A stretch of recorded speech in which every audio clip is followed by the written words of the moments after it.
புதுயுகம் நேயர்களுக்கு வணக்கம். இந்த அழகான காலை பொழுதுல நேரம் நல்ல நேரம் நிகழ்ச்சி வாயிலாக உங்க எல்லாரையும் சந்திப்பதில் மிக்க மகிழ்ச்சி. இன்றைக்கு நம்ம நேரம் நல்ல நேரம் நிகழ்ச்சியில நமக்கு இருக்கக்கூடிய பல்வேறு ஜோதிடம், ஜாதகம், ஆன்மீகம் சார்ந்த கேள்விகளுக்கும் சந்தேகங்களுக்கும் ஒரு நல்ல வழிகாட்டியாக இணைந்திருக்கிறார் ஜோதிடர் நங்கநல்லூர் டாக்டர் பஞ்சநாதன் அவர்கள். அவர் நிகழ்ச்சிக்கு வரவேற்றலாம். சார் வணக்கம். வணக்கம்மா. வணக்கம் நேயர்களே. ஓம் ஸ்ரீம் ஹ்ரீம் க்ளீம் க்ளம் கம் கணபதயே வரவரத சர்வஜனமே வசமானாய ஸ்வாகா. உலகெங்கும் வாழும் புதுயுகம் தொலைக்காட்சி அன்பர்களே, என் நெஞ்சம் நிறைந்த நேயர்களே, எல்லாரும் நல்லா இருக்கீங்களா? எல்லாம் வல்ல அந்த இறைவனுடைய அனுக்கிரகத்தினால நீண்ட ஆயுள், நிறைந்த செல்வம், பூரண மனநிம்மதியோடு நீங்கள் வாழ்வாங்கு வாழணும் இந்த இறைவனை நான் பிரார்த்தனை பண்ணிக்கிறேன். உங்கள் வாழ்க்கையில் நீங்கள் சந்திக்கக்கூடிய எத்தகைய பிரச்சனையாக இருந்தாலும் உங்கள் ஜாதக ரீதியாக பரிகாரம் பெற்று பூரண நிம்மதி பெறலாம். அதற்கு வழிகாட்டுவதற்காக வந்திருக்கிறேன் உங்கள் ஆத்மார்த்த ஜோதிடர் பேராசிரியர் டாக்டர் நங்கநல்லூர் பஞ்சநாதன். சார், இப்போ அன்றாடம் நம்ம பண்ணக்கூடிய விஷயங்கள்ல நிறைய சந்தேகங்கள் இருக்கு. ஒரு அடிப்படையான விஷயம் எடுத்துப்போம். ருத்ராட்சம் ஆண்கள் அணியலாமா, பெண்கள் அணியலாமான்ற கேள்விகள் இருக்கும். நம்ம விளக்கு ஏற்றுற விஷயத்துல கூட எவ்வளவு விளக்கு ஏற்றணும், எந்த விளக்கு ஏற்றணும் அப்படின்னு அந்த மாதிரி எங்களுக்கு ஒரு டிப்ஸ் கொடுங்களேன். ஒரு 2-3 விஷயங்கள் அன்றாடம் ஃபாலோ பண்றோம், ஆனாலும் அதுல ஒரு டவுட் இருக்கு, அதை சொல்லுங்க. அதாவது மக்கள் செய்யக்கூடிய விஷயங்கள் ஒரு பொதுவான விஷயங்கள். இப்போ தொலைக்காட்சி நிகழ்ச்சியிலேயே நம்ம ஒரு பரிகாரம் சொல்கிறோம் வச்சுக்கோங்களேன். அந்த பரிகாரம் என்பது ஒரு குறிப்பிட்ட மனிதருக்காக சொல்கிறோம் அப்படின்னு சொன்னால் கூட வெகுஜனங்களுக்கு என்ன ஆகுனா, நம்மளும் இந்த பரிகாரத்தை பண்ணி பார்ப்போமே அப்படின்னு ஒரு ஆசை வரும். அதில் சில நேரங்களில் தவறாயிடுறது. உதாரணமாக எலுமிச்சம்பழம் விளக்கு ஏற்றுங்க அப்படின்னு மக்கள்கிட்ட சொல்கிறோம். அது ராகு காலத்தில், செவ்வாய்க்கிழமை ராகு காலத்தில் துர்க்கைக்கு எலுமிச்சம்பழம் விளக்கு ஏற்றுங்க அப்படின்னு சொன்னால் அது கோயில்களில் துர்க்கை சன்னதியில் மட்டும்தான் அப்படி நீங்கள் ஏற்றணும். அதை விட்டுட்டு வீடுகளில் எலுமிச்சம்பழம் விளக்கை ஏற்றக்கூடாது. அந்த பவர் நமக்கு இல்லை, அந்த வைப்ரேஷனை தாங்கக்கூடிய சக்தி நமக்கு இல்லை. திருக்கோயில்களில் தான் அந்த விளக்கை நம்ம ஏற்றணும். இது ஒரு விஷயம். எலுமிச்சம்பழம் விளக்கு வீட்டில் ஏற்றக்கூடாது அப்படின்னு. இரண்டாவது, சனீஸ்வர பகவானுக்கு விளக்கு ஏற்ற சொல்கிறோம். அந்த விளக்கு ஏற்றும் போது எள் விளக்கு ஏற்றுங்க அப்படின்னு சொல்கிறோம். எள்ளை ஒரு வெள்ளை துணியில் கட்டி நல்லெண்ணெய் விளக்கில் நல்லெண்ணெயில் இது வைத்து எள்ளுக்கிளி ஏற்றுங்கள் அப்படின்னு சொல்கிறோம். இது சனீஸ்வர பகவானுக்கு சொல்லக்கூடியது. கோயில்களில் நவக்கிரகத்தில் சனீஸ்வர பகவானுக்கு ஏற்றக்கூடிய தீபம். அதுவே அந்த தீபத்தில் 2 விஷயம் இருக்குமா. ஒன்று பெற்றவர்கள் பேரண்ட்ஸ் இருக்காங்க உங்களுக்கு அப்படின்னா எள் தீபம் ஏற்றக்கூடாது. நல்லெண்ணெய் தீபம் மட்டும்தான் ஏற்றணும். ஒரு சின்ன பையன் போய் கோயிலில் எள் தீபம் ஏற்றிட்டு இருக்கக்கூடாது, நல்லெண்ணெய் தீபம் தான் ஏற்றணும். எள் தீபம் ஏற்றினீங்கன்னா மாற்றி அடிக்கும், குடும்பங்களில் பிரச்சனை வரும். தாய் தந்தை இல்லாதவர்கள் மட்டும்தான் எள் தீபம் ஏற்றலாம் கோயிலில். அப்படி கோயிலில் ஏற்றுறதுக்கு அந்த விதிமுறை இருக்கும்போது நம்ம வீடுகளில் தீபம் ஏற்றுறோம் வச்சுக்கோங்க. சில பேர் வீடுகளில் எள் தீபம் ஏற்றிடுறாங்க. அப்படி ஏற்றுதல் கூடாது. அந்த வைப்ரேஷன் நமக்கு தாங்காது. அதனால வீடுகளில் எள் தீபம் ஏற்றக்கூடாது. இது 2வது விஷயம் பார்க்குறோமா. நீங்கள் முக்கியமாக ஒன்று கேட்டீங்க, ருத்ராட்சம். இந்த ருத்ராட்சத்தை 24 மணி நேரமும் அணிஞ்சிருக்கலாமா அப்படின்னா அதுக்கு கூடாது. அதுக்குன்னு ஒரு மதிப்பு இருக்குது, அதுக்குன்னு ஒரு நியதி இருக்குது. அந்த சிவனுடைய மந்திரங்களை சொல்லித்தான் நம்ம ருத்ராட்சத்தை அணிகிறோம். இறந்தவர்கள் ஒரு இறப்பு சடங்குகளுக்கு நம்ம போகிறோம் அப்படின்னா ருத்ராட்சத்தை வீட்டில் கழட்டி வச்சுட்டு தான் போகணும். அந்த ருத்ராட்சத்தை அணிஞ்சுக்கிட்டு போகக்கூடாது. சரிங்களா? அப்போ இது 3வது விஷயம். இன்னும் ஒரு விஷயமா நம்மளுடைய மக்களுக்கு, நேயர்களுக்கு சொல்லலாம்னா, அது இறந்தவர்கள் புகைப்படங்களை மாற்றுவதை பற்றி திரும்ப திரும்ப கேட்குறாங்க. அந்த புகைப்படத்தை கொண்டு நம்ம வீட்டு பூஜை அறையில் தெய்வ படங்களோடு மாட்டி வைக்கிறார்கள். அது செய்யவே கூடாது. என்னன்னு கேட்டிங்கன்னா, நம்ம வீட்டு பெரியவர்கள் நமக்கு தெய்வங்கள் மாதிரி. அவங்க நம்ம அப்பா அம்மா எல்லாம் நமக்கு தெய்வங்கள் மாதிரி, தெய்வங்கள் அல்ல. 2க்கும் வித்தியாசம். மாதிரி. அப்போ என்ன பண்ணணும்னா, இந்த புகைப்படங்களை கொண்டு நம்ம வீட்டு ஹாலில் மாட்டிக்கிடலாம். பூஜை அறையில் சாமி படத்தோடு சேர்த்து மாட்டக்கூடாது. இந்த 4 விஷயங்களும் நடைமுறையில் நாம் செய்யக்கூடிய ஒரு மாறுபாடு, பெரிய தவறுன்னு நம்ம பொதுமக்களை சொல்லக்கூடாது. தெரியாமல் செய்கிற ஒரு விஷயம் தானே. அதாவது இதை சரிபடி கொண்டால் இன்னும் சிறப்பாக இருக்கும் நேயர்களுடைய வாழ்க்கை. நிச்சயமா. உங்களுடைய டிப்ஸ்க்கு மிக்க நன்றி சார். நம்ம தொடர்ந்து பேசலாம். அழைப்பாளர்கிட்ட பேசிட்டு வந்துடலாம். வணக்கம். நேரம் நல்ல நேரம். உங்க பேர் சொல்லுங்க, எந்த ஊர்ல இருந்து அழைக்கிறீங்க? வணக்கம் மேடம். உங்க பேர் சொல்லுங்க. சொல்லுங்கம்மா. ராஜேஸ்வரி மேடம். சரிம்மா, யாருக்கா கேக்குறீங்க? என் பொண்ணுக்காண்டி கேட்கறேன் மேடம். பொண்ணோட பேர் சொல்லுங்க, அவங்களுடைய பிறந்த தேதி, மாதம், வருடம் சொல்லுங்கம்மா. பேர் ரூபா மேடம். 24/11/2000 மேடம்.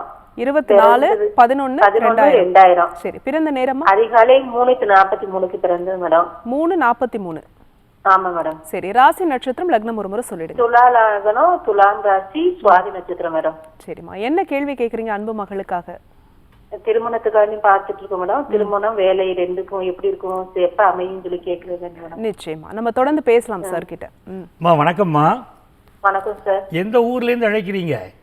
நாங்க விருதுநகர் சார். விருதுநகர். பாப்பா பிறந்த ஊர் எதுமா? அருப்புக்கோட்டை. அருப்புக்கோட்டையில் பிறந்தாங்களா? மகிழ்ச்சிமா. அதாவது இவங்களுடைய ஜாதகம் பார்த்தீங்கன்னா அருமையான ஒரு கிழமைமா, வெள்ளிக்கிழமையில் பிறந்திருக்காங்க. அந்த வெள்ளிக்கிழமையிலையும் அந்த சுக்கிரனுடைய ஆதிக்கம் நிறைந்த ஜாதகம் இது. பாருங்க, பிறந்தது சுக்கிரனுடைய கிழமை, வெள்ளிக்கிழமை, சுக்கிர வாரம். அவங்களுடைய லக்னம் சுக்கிரனுடைய லக்னமான துலா லக்னம். அவங்களுடைய ராசி சுக்கிரனுடைய ராசியான துலா ராசி. எல்லாமே இந்த சுக்கிரனுடைய தொடர்பு மிக அருமையாக அமைஞ்சிருக்கு. அப்போ இவங்க ஜாதகத்தில் என்ன கேட்டிங்கன்னா, இவங்களுக்கு வந்து சுக்கிரன் கேது அப்படிங்கிற கிரகம் சேர்ந்திருக்கு. என்ன செய்யணும் அப்படின்னா, ஒரு சிறிய பரிகாரம் ஒன்று நீங்கள் செய்யணும். பக்கத்தில் உள்ள திருக்கோயிலில், உங்களுக்கு பக்கத்தில் இருக்கக்கூடிய திருக்கோயிலில் எங்கே யானை இருக்குன்னு பாருங்கள். திருக்கோயில் யானை. அந்த யானைக்கு உணவு கொடுத்துக்கிட்டு வரணும் இவங்க வெள்ளிக்கிழமை. 7 வெள்ளிக்கிழமைகள் திருக்கோயிலில் இருக்கக்கூடிய யானைக்கு உணவு. அது என்ன உணவு சாப்பிடுதுன்னு கேட்குறோம். எல்லாருமே வாழைப்பழமாக வாங்கி கொடுத்துக்கிட்டு இருப்பாங்க. யானை பாகண்டை கேட்டு அந்த யானையுடைய உடல் நலமும் தெரிஞ்சுக்கிட்டு அதுக்கு தேவையான உணவை வாங்கி கொடுக்கணும். இது 7 வெள்ளிக்கிழமைகள் இப்படி செய்யணும். செய்கிற போது இவங்களுக்கு இருக்கக்கூடிய ஒரு நாக தோஷம் மாதிரி தடைகள் ஜாதகத்தில் இருக்குது, அது நிவர்த்தியாகும். இவங்களை பொறுத்த வரைக்கும் இவங்க திருமண நேரம் என்பது வரக்கூடிய ஜூன் மாதத்திற்கு பிறகு திருமண நேரம் கைகூடி வருதுமா. அருமையான முறையில் திருமணம் கைகூடிடும். வாழ்க்கை ரொம்ப நல்லா இருக்கும். கிழக்கு திசையிலிருந்து மணமகன் வருவார். ரொம்ப நல்ல வாழ்க்கை அமையுது. நீங்கள் வேலையை பற்றி ஒரு விஷயம் கேட்டீங்க. வேலை விஷயத்தில் மட்டும் கடுமையாக உழைப்பாங்க, ஆனால் போதுமான வருமானம் என்பது இல்லாமல் கம்மியாக இருக்கும் அப்படின்னு இருக்குது. இதற்கு உரிய பரிகாரம் திருமணத்திற்கு பிறகு செய்யணும். மாரியம்மன் கோயில்களில் இவங்க விளக்கெண்ணெய் தீபம் ஏற்றிக்கிட்டு வரணும். நல்ல ஒரு உயர்வு, நல்ல வேலை அமையுமா. வாழ்த்துக்கள். நன்றி அழைத்தமைக்கு. அடுத்த அழைப்பாளர் யாருன்னு பார்க்கலாம். வணக்கம், நேரம் நல்ல நேரம். உங்க பேர் சொல்லுங்க, எந்த ஊர்ல இருந்து அழைக்கிறீங்க? நாங்க செங்கல்பட்டுல இருந்து கூப்பிடுறாங்க. சரிம்மா, யாருக்கா கேக்குறீங்க? என் பையனுக்காக. பையனோட பேர் சொல்லுங்க, பிறந்த தேதி மாதம் வருடம் சொல்லுங்கம்மா. 1987. 57. தேதி மாதம் 87. சரிம்மா, பிறந்த தேதி மாதம் சொல்லுங்க. 4வது மாதம் 22/4/87. சரிம்மா, 22/4/1987. பிறந்த நேரம்மா? காலை 8 மணி, புதன்கிழமை. 8 மணிக்கா? புதன்கிழமை காலை. சரி, காலையில 8 மணிக்கு. ராசி நட்சத்திரம் லக்னம் ஒரு முறை சொல்லிடுங்க. மகர ராசி, திருவோணி நட்சத்திரம், ரிஷப லக்னம். சரிம்மா, என்ன கேள்வி கேக்குறீங்க மகனுக்காக? கல்யாணத்துக்காக. திருமணத்திற்காக கேக்குறீங்கம்மா. தொடர்ந்து பேசலாம் சார் கிட்ட. வணக்கம்மா. வணக்கங்க. ரொம்ப கஷ்டப்படுறேன். என்னங்கம்மா? ரொம்ப கஷ்டமா இருக்கு, பிள்ளை கல்யாணம் பண்ண முடியல. மனசு கஷ்டமா இருக்கு இல்லைங்களாம்மா? ரொம்ப வருத்தப்படாதீங்கம்மா, எல்லாத்துலேயுமே நல்ல மாற்றம் வரும். உங்கள் மகனுடைய ஜாதகமே என்ன காட்டுது தெரியுமா? அம்மாவுடைய மன வருத்தம் இந்த மே 18ஆம் தேதியோடு நிவர்த்தியாகும்னு இருக்குது. உங்களுக்கு இந்த வருத்தம் இல்லை, வாழ்க்கையில் என்ன வருத்தங்கள் இருந்தாலும் இந்த வருத்தங்கள் குறைய போதுமா. சரிங்களா? மே 18ஓட உங்களுடைய வருத்தங்கள் எல்லாம் மாறி ஒரு இனிய சூழல் ஏற்படும்னு இருக்குது. இவங்க ஜாதகத்தில் பாருங்கள், லக்னத்தில் செவ்வாய் பகவான் இருக்கார். நல்ல முறையில் கல்யாணம் கூடி வரும். தாமதமான கல்யாணம்னு இருக்குது. இவர் என்ன பண்ணணும்னா, முருகன் மீது இருக்கக்கூடிய ஸ்லோகங்கள், ஏதாவது ஒரு ஸ்லோகத்தை சொல்லிட்டு வரலாம். கந்த சஷ்டி கவசம் வச்சுக்கோங்களேன், அதை தினந்தோறும் படிச்சுக்கிட்டே வரணும். உங்கள் பையனுக்கு படிப்படியாக வாழ்க்கையில் ஒரு முன்னேற்றம் வரும். இவர் ஜாதகத்தில் என்ன தடை இருக்குன்னா, சுக்கிரன் ராகு அப்படிங்கிற 2 கிரகங்களுடைய சேர்க்கை இருக்குமா. இது பொதுவாகவே வந்து கேட்டிங்கன்னா திருமணம் சரியாக அமைய விடுறதில்லை. திருமணம் அமைஞ்சிட்டா கூட பார்த்தீங்கன்னா இவங்களுக்கு அமையக்கூடிய மனைவி எப்போ இவங்களை குறை சொல்லிக்கிட்டே இருப்பாங்க, புலம்பிக்கிட்டே இருப்பாங்க. என்னங்க வீட்டுக்காரர் அந்த ஆள் சரியில்லை, என்னத்தையும் எங்கள் வீட்டு அப்படி கல்யாணம் பண்ணி வச்சுட்டாங்களே அப்படின்னு பெண்கள் புலம்புறாங்க பாருங்கள். இந்த மாதிரி சுக்கிரன் ராகு அமைப்பு இருக்கக்கூடியவருடைய மனைவிகள் எல்லாமே அப்படி புலம்புவதை நான் நிறைய பார்த்துருக்கிறேம்மா. அப்படி இந்த சுக்கிரன் ராகு அமைப்பு தான் இவருக்கு திருமண தடையவும் கொண்டு வந்து கொடுக்குது. அப்போது இவங்க என்ன பண்ணணும்னு கேட்டிங்கன்னா, வெள்ளிக்கிழமை காலையில் 10:30 12 மணி வரை உள்ள நேரம்மா. இந்த நேரத்தை குறிச்சிக்கோங்க. இந்த நேரத்தில் நீங்கள் என்ன பண்ணணும்னா, உங்கள் வீட்டு பூஜை அறையிலேயே அரிசி மாவினால் சுக்கிரன் கோலம், நவக்கிரகத்தில் சுக்கிரன் கோலமும் ராகு கோலமும் இருக்குமா. அந்த 2 கோலங்களையும் வரைந்து 2 கோலங்களையும் நீங்கள் கோலம் போட்டு அதன் மீது தீபம் ஏற்றணும். காமாட்சி விளக்கை ஏற்றி வைக்கிறோம். ஏற்றி வைத்து வழிபாடு செய்து கொண்டு வரணும். செவ்வாழை பழத்தை நைவேத்தியம் பண்ணணும். இப்படி தொடர்ச்சியாக பண்ணி கொண்டு வருகிற போது இவருக்கு இருக்கக்கூடிய திருமண தடை விலகி திருமணம் கைகூடுமா. வாழ்த்துக்கள். சார், எதை தொட்டாலும் ஒரு காரியத்துல தடை இருந்துகிட்டே இருக்கு. நிறைய முயற்சிகள் பண்றோம், ஆனா அந்த தடை இருந்துகிட்டே இருக்கும்போது அடுத்த கட்டத்துக்கு எங்களால போகவே முடியல. இதுக்கு என்ன காரணம்? இதுக்கு ஒரு பரிகாரம் சொல்லுங்க. நீங்க அழகா காரணம் என்னன்னு கேட்டீங்க. பல பேருக்கு என்னன்னு கேட்டீங்கன்னா, ஒரு கோபம் இருந்துகிட்டே இருக்கு மேடம். யாரை பார்த்தாலும் ஒரு கோபம். இந்த காரிய தடை வருவதற்கு நான் ஒரு காரணம் சொல்றேன். யாரை பார்த்தாலும் கோபம். வெளியிடத்துக்கு போகும்போதே ஒரு கோபத்தோட போறாங்க. ஒரு நல்ல நண்பர்களை இழக்கிறாங்க, நல்ல வாடிக்கையாளர்களை இழக்கிறாங்க, உறவுகள், நல்ல உறவுகள் விட்டு போகுது. அப்படி நாங்கள் வெளியே போனாலே இப்படி கோபம் வருது, எங்களுக்கு அதனால காரிய தடைகள் வருதுன்னு நினைக்கிறாங்க வச்சுக்கோங்களேன். இவங்க என்ன செய்யணும்னு கேட்டிங்கன்னா, பொதுவாக இதுக்கு வந்து பிள்ளையாரை வழிபடணுமா. சரி, காரிய தடை நீங்கிறனாலும் பிள்ளையார் தான். நமக்கு யார் பார்த்தாலும் கோபமும் எரிச்சலுமா வருது, நம்ம கேரக்டர்னால பல நட்புகள், பல கான்டாக்ட்ஸ் நம்மளை விட்டு போகுது அப்படின்னா, ஒரு வேலைக்கு நம்ம ஒரு இடத்துக்கு போகிறதுக்கு முன்னால் என்ன பண்ணணும்னா, வீட்டில் இருக்கிற பிள்ளையாருக்கு முதல்ல 7 தோப்பு கரணம் போடணும். இந்த கிஸ்மிஸ் பழம் இருக்கு பாருங்க, உலர் திராட்சை, அதை வந்து 4 கிஸ்மிஸ் பழமாக எடுத்து நம்ம வாயில போட்டுக்கிட்டு அதை கடிச்சு மென்னுக்கிட்டே பிள்ளையாரை வழிபடணும். வெறும் வாயினால் வழிபடாம இந்த கிஸ்மிஸ் பழத்தை சாப்பிட்டுக்கிட்டே, இதெல்லாம் உங்களுக்கு இந்த உபாசனா முறையில் இருக்கிறவங்களுக்கு தெரியும். பிள்ளையாரை வழிபடுகிற போது எப்படி வழிபடணும்னு சொல்லி கொடுப்பாங்க. அப்படி இந்த 4 கிஸ்மிஸ் பழத்தை வாயில போட்டு நீங்க வந்து அது மென்று கொண்டே, உங்களுக்கு வந்து எனக்கு இந்த மாதிரி கோபம் வருது, போகிற வழிகளில் வந்து எனக்கு இதனால் காரிய தடைகள் வருது, இந்த காரிய தடைகள் நிவர்த்தி ஆகணும், என் கோபமே இல்லாமல் நான் போகிறவங்களை நான் சந்தித்து என்னுடைய காரியம் வெற்றி பெறணும் அப்படின்னு அந்த பிள்ளையார்கிட்ட வேண்டணும். 7 தோப்பு கரணம் போட்டு அந்த நேரத்தில் 4 கிஸ்மிஸ் பழத்தை வாயில போட்டு நீங்கள் மென்னுக்கிட்டே நீங்கள் பிள்ளையாரை வழிபடுகிற போது அதோடைய பலன் உங்களுக்கு தெரியும். நடைமுறையில் நீங்கள் பார்க்க ஆரம்பிப்பீங்க, ஒரு இன்முகத்தோடு நீங்கள் இருப்பீங்க, பார்க்குறவங்கெல்லாம் உங்களை விரும்புவாங்க. உங்களுடைய இடங்களுக்கு வரக்கூடிய உங்களுடைய வாடிக்கையாளர்கள், நீங்கள் ஒரு மருத்துவராக இருக்கீங்க, உங்களை பார்க்க வரக்கூடிய வாடிக்கையாளர்கள் அவங்க ரொம்ப கைராசி மருத்துவர்னு சொல்ல ஆரம்பிப்பாங்க. இப்படி எல்லா வகையிலுமே வியாபாரத்திலையும் கூட மாற்றம் வரும், உங்கள் வாழ்க்கையிலையும் மாற்றம் வரும். இது செய்து பாருங்க. நிச்சயமா வித்தியாசமான ஒரு பரிகாரம் சொன்னீங்க. கோவப்படுறவங்களுக்கு ஒரு நல்ல குணம் இருக்குன்னு சொல்லுவாங்க. ஸோ அதை வந்து கண்ட்ரோல் பண்றதுக்கு ஒரு பரிகாரம் சொன்னீங்க. நன்றி சார். தொடர்ந்து பேசலாம். வணக்கம், நேரம் நல்ல நேரம். உங்க பேர் சொல்லுங்க. ஆமா, வணக்கம். வணக்கம் அம்மா. வணக்கம். ஐயா, நம்ம தொலைபேசி கிடைச்சதுக்கு ரொம்ப நன்றி. மகிழ்ச்சிமா, உங்களுக்கும் நன்றி அழைத்தமைக்கு. உங்ககிட்ட பேசுறதுல எங்களுக்கும் சந்தோஷமா. யாருக்கா கேக்குறீங்க? என் பையனுக்காக கேக்குறேன். பையனோட பேர் சொல்லுங்க. அவருடைய குமார். 30/3/1985. 30/3/85. பிறந்த நேரமா? 11:33. காலையிலயா இரவா? காலையில 11:33. ராசி நட்சத்திரம் லக்னம். மிதுன ராசி, மிதுன லக்னம், புனர்பூச நட்சத்திரம். சரிம்மா, மகனுக்காக என்ன கேள்வி கேக்குறீங்க? வேலையே சரியா அமைய மாட்டேங்குது, திருமணத்துக்காக இது வரைக்கும் அமையவே இல்லை, ரொம்ப மன உளைச்சல்ல இருக்க. கவலைப்படாதீங்கம்மா, தொடர்ந்து பேசலாம். வணக்கம்மா. வணக்கம் ஐயா, உங்கள்கிட்ட பேசுறதுக்கு ரொம்ப சந்தோஷம். இது வரைக்கும் டிவியை தான் பார்த்துட்டு இருந்தேன், இப்போ முதல் முறையா உங்கள்கிட்ட பேசுறது மிக்க மகிழ்ச்சி. மகிழ்ச்சிமா. எந்த ஊர்ல இருந்து அழைக்கிறீங்கம்மா? கடலூர்ல இருந்து பேசுறேங்க ஐயா. கடலூர்ல இருந்து. ரொம்ப மகிழ்ச்சிமா. அதாவது இவங்களுடைய மகனுடைய ஜாதகம் வந்து அழகா சொன்னீங்க. மகள், அவங்களுடைய மகன் தானம்மா? பேர் என்னம்மா? செந்தில் குமார். செந்தில் குமார். அவருடைய ஜாதகத்துலம்மா, மகனுடைய ஜாதகத்துல அவர் மிதுன லக்னம், மிதுன ராசி இல்லையா? இவருக்கு என்ன ஒண்ணுன்னா, ஜாதகத்துல சில கிரகங்கள் வந்து ரொம்ப வக்கரமா இருக்குமா. 3 கிரகங்கள் இவருடைய ஜாதகத்துல வக்கரம்மா. அதுல வந்து சுக்கிரன் வக்கரம், புதன் வக்கரம், சனி வக்கரம் என்று இந்த வக்கர கிரகங்கள் தன்னுடைய வேலையை காட்டுது. அதனால தான் இவர் வந்து ஒரு நிறைவில்லாமல் மனசுக்குள்ள ஒரு வேதனையோடய இருக்காரு. பெற்ற தாயாகிய உங்களுக்கு மனசு பாதிக்குது. இந்த சனி வக்கரமாக இருக்கிறது என்ன ஒரு அமைப்புன்னா, சரியாக வேலை அமையிறது இல்லை. ஒருவேளை வேலை அமைஞ்சிட்டா கடுமையாக உழைக்கிறாங்க, மற்றவங்களை விட 200% அதிகமாகவே உழைக்கிறாங்க, ஆனால் சேலரி அவ்வளோ கிடைக்கிறது இல்லை. இந்த சனி வக்கரமாக இருக்கக்கூடிய பலருக்கு நான் இத்தனை ஆண்டு காலமாக பார்த்துக்கிட்டு இருக்கேன், இந்த ஒரு அமைப்பு இருந்துக்கிட்டே இருக்குது. இவர்கள் என்ன செய்யணும் அப்படின்னு கேட்டிங்கன்னா, ஒரு நல்ல வேலையில் நல்ல சம்பள உயர்வு வேணும்னா, எறும்புகள் இருக்கக்கூடிய இந்த புற்றுகள் பகுதியில் எறும்பு இருக்கக்கூடிய இடங்களுக்கெல்லாம் என்ன பண்ணணும்னா, நாட்டு வெல்லம் இருக்குது பார்த்தீங்களா, நாட்டு சர்க்கரை, அந்த நாட்டு சர்க்கரையை வச்சுக்கிட்டே வரணும். கொஞ்சம் அரிசி கலந்து வைக்கணும், பச்சை அரிசி கலந்து, அந்த எறும்புகள் எடுத்துக்கொண்டு செல்லும். இது தொடர்ச்சியாக சனிக்கிழமைகள் இந்த பரிகாரம் பண்ணிக்கிட்டே வரணும். வேலை ரீதியான பிரச்சனைகள் குறைய ஆரம்பிக்குமா. ஒன்று, இந்த வேலை இவருக்கு ஒரு நல்ல வேலை அமைகிற போதே திருமணம் கூடி வரும். நீங்கள் 2026 செகண்ட் ஹாஃப் வர வேண்டியிருக்குமா. அவருக்கு வயது மிக மிக ஏறி கொண்டு போகுது, எனக்கு புரியுது. 2026 செகண்ட் ஹாஃப் வரும்போது இங்கே தொடர்ச்சியாக இவருக்கு நீங்கள் பரிகாரங்கள் செய்து வந்தால், அதாவது வக்கரகாளியை வழிபடணும். இவருக்கு திருமணம் ஆவதற்கு வக்கரகாளியை வழிபடணும். அப்படி வழிபட்டு கொண்டு வருகிற போது நல்ல முறையில் கல்யாணம் கைகூடுமா. வெள்ளிக்கிழமைகளை வக்கரகாளிக்கு தீபம் ஏற்றிக்கிட்டே வரணும். மனமுருகி பிரார்த்தனை பண்ண சொல்லுங்க உங்கள் அன்பு மகனை. நல்ல முறையில் கல்யாணம் கூடி வருமா. வாழ்த்துக்கள். நன்றி அழைத்தமைக்கு. அடுத்த அழைப்பாளர் யாருன்னு பார்க்கலாம். வணக்கம், நேரம் நல்ல நேரம். உங்க பேர் சொல்லுங்க. வணக்கம், இணைப்புல இருக்கீங்க. உங்க பேரு?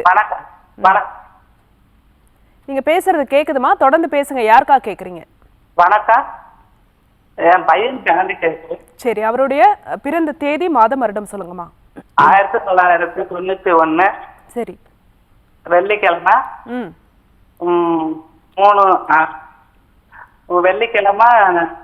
6 மணி 22 நிமிஷம். தேதி மாதம் சொல்லுங்கம்மா. 22ஆம் தேதி 6 மணி 22 நிமிஷம். எந்த மாதத்துல பிறந்தாங்க? மார்ச் 22. சரிம்மா. நேரம் சொல்லுங்க இன்னொரு முறை. 6 மணி 22 நிமிஷம். காலையிலயா மாலையிலயா? காலையில. சரி. ராசி நட்சத்திரம் லக்னம் சொல்லுங்கம்மா. மேஷ லக்னம்.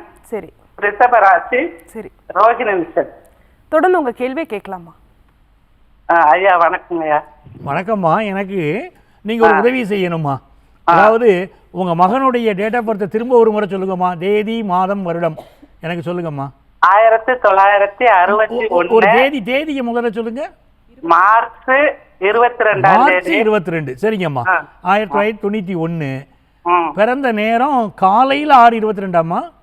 காலையில 6:22. சரிங்கம்மா. அதாவது உங்க மகனுடைய ஜாதகத்தில் நீங்க சொன்ன குறிப்பில் ஒரு சின்ன மாற்றம் இருக்குமா.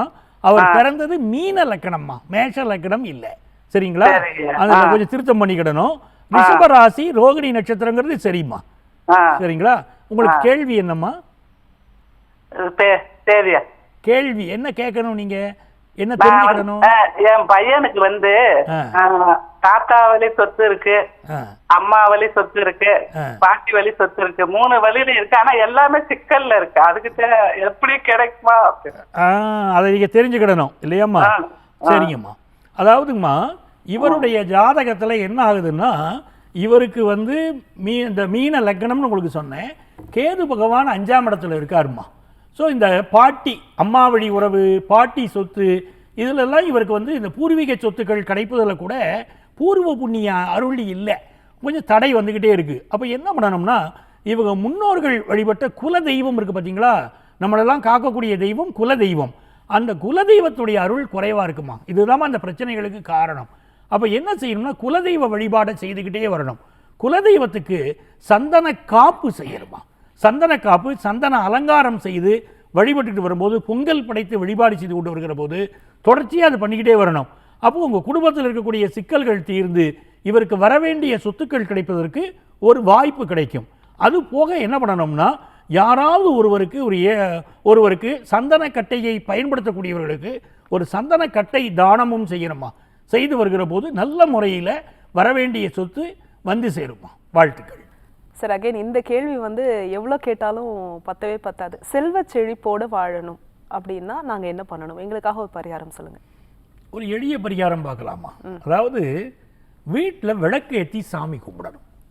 இது காலை மாலை ரெகுலராக பண்ணணும். அப்போது விளக்கேற்றக்கூடிய நேரமே நம்ம நிகழ்ச்சிகளில் சொல்லிக்கிட்டே தான் வருவோம். அந்த நேரம் ஒவ்வொரு நாளும் விளக்கேற்றும் நேரம்னு இருக்குது. அந்த நேரத்தில் வீட்டில் விளக்கேற்ற போகிறீங்க.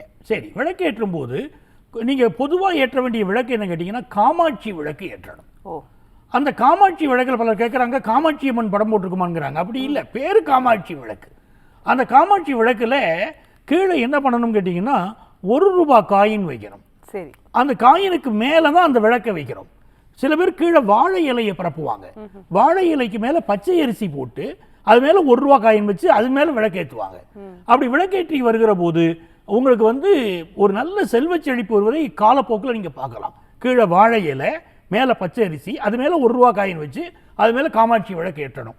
அப்போது அது நல்ல ஒரு இருக்கும். பல பெண்கள் பார்த்தீங்கன்னா வீட்டில் சமையல் கட்டில் அது பண்ணிக்கிட்டு வருவாங்க. பெண்கள் எங்கே புழங்குறாங்களோ அதிகம் அந்த இடத்துல இப்படி விளக்கேற்றினா செல்வ செழிப்பு வரும். பெண்களுக்கு குடும்பத்தில் இருக்கக்கூடிய தொல்லைகள் விலகும், மன நிம்மதி கிடைக்கும். சிறப்பு. அவங்களுக்கு நல்ல பயன்படும் இந்த பரிகாரம். பெண்களுக்கு மன நிம்மதியை கொடுக்கும். இது ரொம்ப எளிமையான பரிகாரமாகவும் இருக்கும், வழிபாடு முறையும் இருக்கும். நன்றி சார். தொடர்ந்து பேசலாம். வணக்கம், நேரம் நல்ல நேரம். உங்க பேர் சொல்லுங்க. வணக்கம், இணைப்பில் இருக்கீங்க. உங்க பேர் சொல்லுங்க, எந்த ஊர்ல இருந்து அழைக்கிறீங்க? ஹலோ, வணக்கம்மா, உங்க பேர் சொல்லுங்க. நீங்க பேசுறது கேக்குது, தொடர்ந்து பேசலாம். சிதம்பரத்துல. சரிம்மா, யாருக்கா கேக்குறீங்க? என் பொண்ணோட பேர் சொல்லுங்க, பிறந்த தேதி மாதம் வருடம் சொல்லுங்கம்மா. அபிநயா மேடம் பேரு. சரி. 14/11/2000 மேடம். ஒரு நிமிஷம். 14 11/2000. 11/2000. சரி, பிறந்த நேரம்மா? Madam 2001 madam. இன்னொரு வாட்டி சொல்லுங்க. 14/11/2001 மேடம். 2001. சரி, பிறந்த நேரம் சொல்லுங்கம்மா. 6:30 மணி மேடம். சுவாதி நட்சத்திரம் துலாம். ஒரு நிமிஷம். 6 மணிக்கா? 6:30 மேடம். 6:30 மணி. 6:30 காலையிலயா மாலையிலயா? காலையில மேடம். காலையில 6:30. ராசி நட்சத்திரம் லக்னம் சொல்லுங்க. ராசி துலாம், நட்சத்திரம் சுவாதி மேடம். சரி, லக்னம்மா? லக்னம் திங்களங்க மேடம். சரி, உங்க கேள்வி என்னவோ கேட்கலாமா? அம்மா வணக்கம்மா. வணக்கங்க ஐயா. வணக்கம், சொல்லுங்கம்மா, என்ன கேட்கணுமா நீங்க? சிதம்பரத்துல இருந்து பேசுறாங்க ஐயா. என்னம்மா? சிதம்பரத்துல. சிதம்பரத்துலயும் கூப்பிடுறீங்க. பொண்ணு பேர் என்ன சொன்னீங்க? அபிநயம். அபிநயா. சரிம்மா. அது கொஞ்சம் படிப்பு 5 வருஷம் வக்கீலுக்கு படிச்சுங்க ஐயா, முடிச்சிச்சு படிப்பு. சரி. ஒன்னும் வேலை சரியா அமைய மாட்டேங்குது. அது விளையாட்டுத்தனமா இருக்கிற மாதிரி இருக்கு. நீங்க எப்படி அதை கொண்டு வரதுன்னு தெரியலைங்க சார் ஐயா. சரி, ரொம்ப கஷ்டமா அதாவது இருக்கு. நல்ல முறையில கல்வி வரணும், நல்ல முறையில வாழ்க்கை முன்னேறணும், அதுதானம்மா. சிறப்பான முறையில் உங்க அன்பு மகளை கொண்டு வரலாமா? முடிச்சிச்சுங்க ஐயா. அது 5 வருஷம் லாயருக்கு படிச்சு முடிச்சிச்சுங்க ஐயா. ஆ. வேலைக்கு எல்லாம் போனா எதுவுமே அதுக்கு தடையா இருக்கிற மாதிரி இருக்கு. ஒரு இடத்துக்கு ஒரு வக்கீல்கிட்ட போனா சரியான முறையில போக முடியல. இடையூறு தடைகள் ஏதாவது வந்து அதுக்கு சரிம்மா, புரியுது. அவங்களுக்கு உள்ள தடைகளை நீங்க சொல்றீங்க, உங்க மனத்தாங்கல் எனக்கு புரியுதுமா. இவங்க என்ன செய்யணும் அப்படின்னு கேட்டீங்கன்னா, பக்கத்துல வந்து எங்க ஹயக்ரீவர் இருக்காருன்னு பாருங்க. பெருமாள் கோயில ஹயக்ரீவர் இருப்பாரு. அந்த ஹயக்ரீவர் வழிபாடு செய்யணும். இல்லைன்னா நெட்டில் போய் ஹயக்ரீவர் ஸ்லோகங்களை எடுத்து தினந்தோறும் படிச்சுக்கிட்டு வரணும். வீட்டில் கூட ஹயக்ரீவர் படம் வாங்கி வச்சுக்கலாம். அவருக்கு நெய் தீபம் ஏற்றி வழிபடணுமா. ஒவ்வொரு புதன்கிழமையும் ஹயக்ரீவரை வழிபட்டுக்கிட்டு வர சொல்லுங்க. அந்த ஹயக்ரீவர் வழிபாடு என்பது இவங்க தொழிலில் வழக்கறிஞர் தொழில் அமையணுங்கிறீங்க பாருங்க, அப்படின்னாலும் சரி, இல்லை ஒரு கம்பெனியில் வந்து இவங்க கம்பெனி லாயராக போகணுன்னு சொன்னாலும் சரி, இந்த ஹயக்ரீவர் ஸ்லோகங்களை சொல்லணும். நல்ல வாக்கு பொலிதம், திறம்பட ஒரு ஆர்கியூ பண்ணக்கூடிய ஒரு சக்தி எல்லாமே வழக்கறிஞர்களுக்கு உருவாக்கி கொடுக்குமா. அந்த ஹயக்ரீவர் மந்திரத்தை சொல்லணுமா, அது ஸ்லோகத்தை சொல்லிக்கிட்டே வர சொல்லுங்க. நல்ல முறையில் வேலை வாய்ப்பு அமையுமா. என்னுடைய வாழ்த்துக்கள்.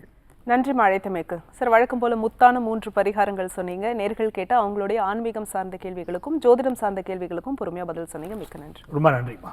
இந்த நிகழ்ச்சியை பார்த்துட்டு கொண்டிருக்கிற நம்முடைய நேயர்கள் பல பேர் ஜோதிட ஆலோசனை பெறுவது எப்படி அப்படின்னு கேட்குறீங்க.